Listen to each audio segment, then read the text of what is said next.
Hello and welcome back to Bookmark Chronicles, and welcome to my new apartment. Well, I show you maybe one day, but not today because I'm still not unpacked. Don't ask me how long I've been here, that's not important. Anywho, today we are going to do my July wrap up, and it has been an interesting reading month. I didn't set a TBR, which is not normal for me, but because of the slump and just having a really shitty reading year so far, decided to wing it and it worked. So there's that. Let's start with our monthly stats. So I read 13 books this month, which is definitely the highest so far. One of them was a reread. I have 4 DNFs. I read 930 pages and listened to 57 hours of audio. 6 of the books that I read were fantasy, 7 of them were romance. 9 of the books I listened to on audio, 3 of them were ebooks, and 1 of them was a physical read, which I don't even know if I've read anything physically this year. I've had a few blended reads, but I think this may be the first one that I've read physically alone. 7 of the books were adult, 6 of them were middle grade. My ratings for the month, I had 2 3.75 stars, 1 4-star, 1 4.25 star, 6 4.5 stars, and 2 5 stars. 9 of the books that I read were novels, 4 of them were novellas. And of the 3 authors that I read for the first time in 2026, 2 of them were new to me and 1 of them was a repeat. The first book that I read in July was Haunted by CCJ. This is the first book in her Eternally Tethered series, and I did read that in my most recent CCJ vlog, so I will have that linked for you. This is a paranormal erotic novella trilogy, and we are dealing with, in this first book, Kalita, who is in a relationship with someone, but she keeps having these visions of this other man and she does not know why or who he is, and then she finally meets him in person. The only other thing I'll say is that this series deals with immortals and there is an interesting magic happening, but that is really all you need to know. I rated that first book 4 stars, the second book, Coveted, I rated 3.75 stars, and the final book, Restored, I rated 3 stars. So first one, it was definitely my favorite, but overall I really enjoyed the trilogy as a whole, and that's coming from someone who does not read paranormal often. Then I DNF'd Gardens of the Moon by Steven Erikson, I think. This was a part of my second White Man Fantasy vlog. That vlog is also out, so I will have that linked for you.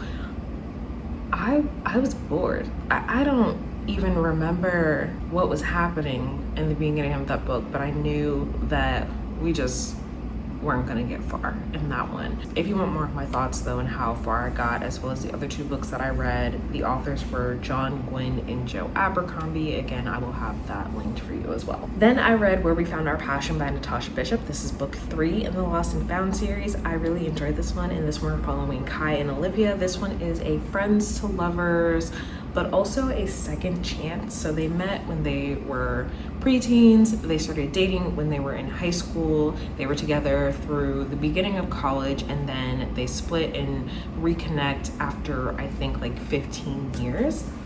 I did like it, however, this one felt like it was too long.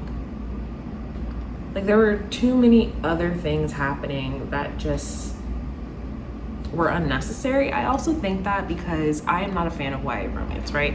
In the beginning of this book, because they're so young, because we do get the beginning of their relationship, we get like 1 chapter for each year from the time they meet up until they are adults. And I think that kind of dragged it out for me, just because the beginning of a book does feel like a YA romance, which is not something that I would ever like choose to read for fun. So while I did enjoy the end of it, getting there took a while, and also a lot of this shit could have been fixed with communication. Surprise, surprise. But overall, it was still good. I rated it 3.75 stars, so it's definitely my least favorite so far. However, Natasha did say that book 4 will be coming in 2025, so I'm super excited about that. Then I read The Replacements. This is Jackson Brothers #1 by Shay Sanders. It's been on my Kindle for a very long time. This one is a Grumpy Sunshine workplace romance. Technically, I would throw this in the category of billionaire romance. He's not a billionaire, but like, he got money and he makes it known. So there's that.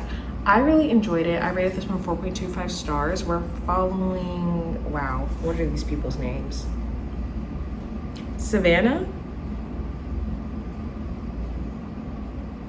I don't remember that man's name, but she is recently divorced because she found out that her husband was cheating on her. And so she forms an exit strategy, which includes her getting a job so that she can have her own money. So she starts working for the love interest, and she is his personal assistant, and they have a pretty fast, but also like their romance made sense. It was quick, but it wasn't super insta-lovey to the point where I was like, ugh, because usually I hate insta-love, but I actually like this quite a bit. So I would definitely recommend, and I do want to read the other books in the series.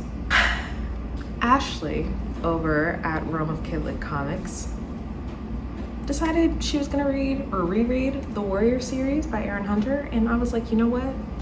I don't know what I'm reading this month, so I think I'm gonna read it too. So this first arc of Warriors is 6 books. I read them all. I rated them all 4.5 stars. Safe to say, I'm having a pretty good time. This is a middle grade series about rival cat clans, and it's a good time. But I don't know what else to say. It is a good time. In that first book, we're following, his name is Rusty at the time. He is a house cat, or a kitty pet as they're called. And he keeps having these dreams of going into the forest and living in the wild and being able to catch his own prey. And so one day, he does that. He goes into the forest, he meets some cats from ThunderClan. They take him back to his camp, and we follow his story from there. I love this series. There were so many twists and turns, and it was so interesting and intriguing, and the ending, y'all, I really did not see it coming. I was so surprised. Every time something happens, I'm texting Ashley like, what the fuck do you mean this just happened? What do you mean this is how that really is? What do you mean? And she's just like, just wait. Just wait. Oh my gosh, so good. So I am now onto one of the super editions, which is kind of like an interlude, I guess. These are a little longer, and I started it on ebook. However, here's my issue, right? I was enjoying these so much that I was kind of flying through them, and I was getting them all from Hoopla. I think my Hoopla limit per month is like 5 books. So when I tried to read the last 2, it was like, no, you're done. And I was like, all right, cool. See if they're on Spotify. They are, by the way. But you can only get 15 hours of listening for audiobooks on Spotify. And so as I was reading book 5, maybe? No, as I was reading book 6, it was like, yeah, girl, you done for the month. So now that it is the 31st, I will be getting the audiobook for the next one tomorrow because I need it. I need it. And I did get the ebook for it, but I don't know, something about the audio just really works well for me, so I think I'm gonna stick to that. But yeah, and again, all of them were 4.5 stars. So if you're a middle grade fan, definitely recommend. Okay, I had to take my salmon out of the oven. I'm sorry, Heather. You're gonna have to get over this one. I DNF'd Role Playing by Kathy Yardley. Now, I know a lot of people really love this book, and they talk about how sweet it is and how much they love it and how much they enjoy the characters and the relationship. I read the first 2 chapters, and from chapter 1, I immediately disliked the female love interest. My thing is, if I'm going to read a book about older protagonists, I expect them to act like adults. I can understand not wanting to leave your home, not wanting to have to go into town, not wanting to have to talk to people. That is me on a daily basis. However, this whole inner monologue that she has about eating tuna straight out of the can and doing it because she can, because she's 48 years old, and it's just simply not giving a fuck. Like, sweetie, you're not quirky, it's not cute, You are damn near 50 years old and I expect you to act like it. She acts like the freedom that she has as an adult to not give a fuck and do whatever she wants, which isn't a bad thing, by the way, but I would expect that attitude and those behaviors from someone who's 18 rather than 48. So, no thank you. Then I read 8 Naughty Nights by Nicole Falls. This was me giving this author a second chance after I did not love a previous read by her.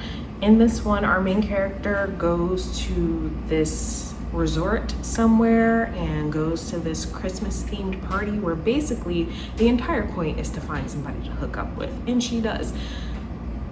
I really didn't think that I was going to enjoy this based off of the premise. Obviously, I didn't read the synopsis going in, but like the first scenes, the setup, I was like, oh, I don't know about this, but I actually really liked it. I really liked the relationship between, what is her name? Octavia and Lancelot.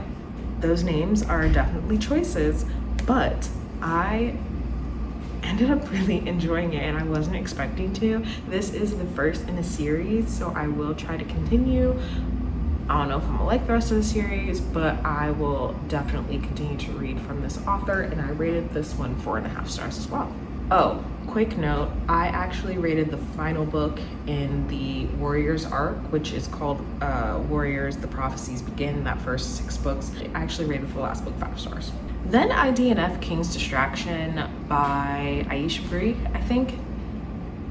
I have had this on my TBR for a while. I really liked the cover. It is on KU, and I think his name is Zeno.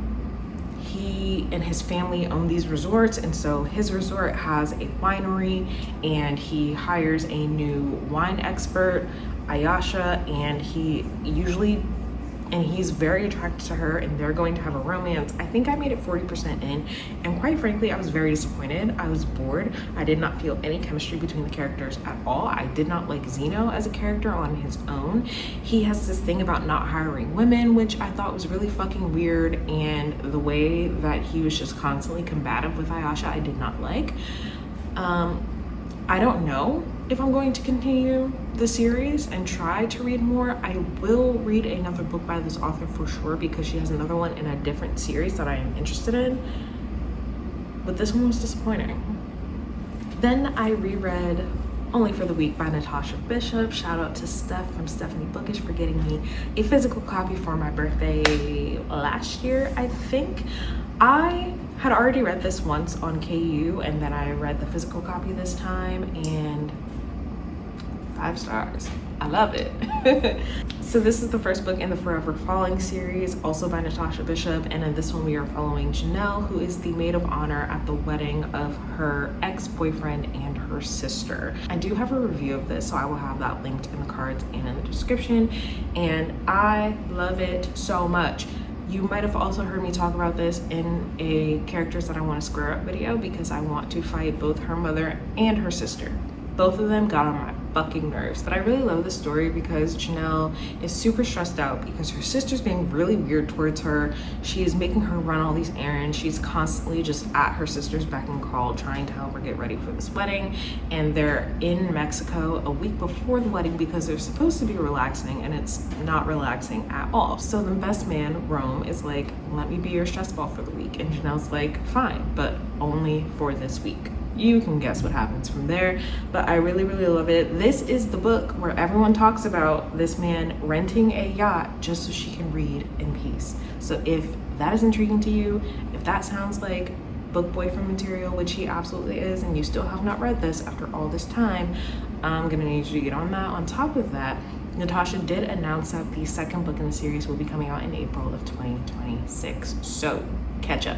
And lastly, I DNF Satin and Stone. This was a recommendation from a friend, and I think that this book is probably pretty good and very interesting. However, the way that it's structured didn't work for me. Within the first chapter, we're bouncing around so much that it just felt a little too chaotic for me, because I'm not really sure what's relevant, who's important, and where we're going. We do have a first interaction between the couple when they first meet, but then the other things going on and the way that we're jumping around so much in just the first chapter was a little too much for me. So I'm not saying that I wouldn't recommend this, I'm just saying that the writing didn't work for me personally, but I do think that it could be an interesting story. It did seem really interesting.